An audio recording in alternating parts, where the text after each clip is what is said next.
Au terme de cet après-midi très sympathique et de cette série de débats qu'ont organisé nos amis, vous voyez bien l'implication qu'il y a, et Philippe Vidal en parlait là juste maintenant, entre le développement économique et le développement social, et je dirais la protection de l'environnement.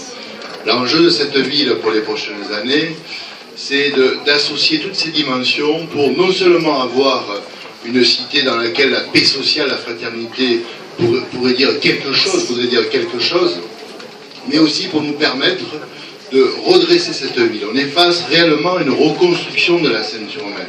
On l'a trop longtemps évité depuis une vingtaine d'années, en faisant certes des projets qui s'apparentent plus, de mon point de vue, à du replâtrage qu'autre chose. Philippe Vidal, en parlant de cette nécessité pour accueillir les croisiéristes, d'avoir des aménagements cohérents des services hôteliers, me font dire encore une fois que depuis 20 ans, malheureusement, je répète la même chose, mais qu'il nous faudra bien à un moment donné avoir les plans d'urbanisme. On l'a trop longtemps évité, ce qui fait qu'aujourd'hui, on est incapable, et la question de M. Collin était aussi utile, face à TPM et à M. Falco, si on veut être fort, il faut savoir ce qu'on veut faire de cette ville. Alors exigez ça.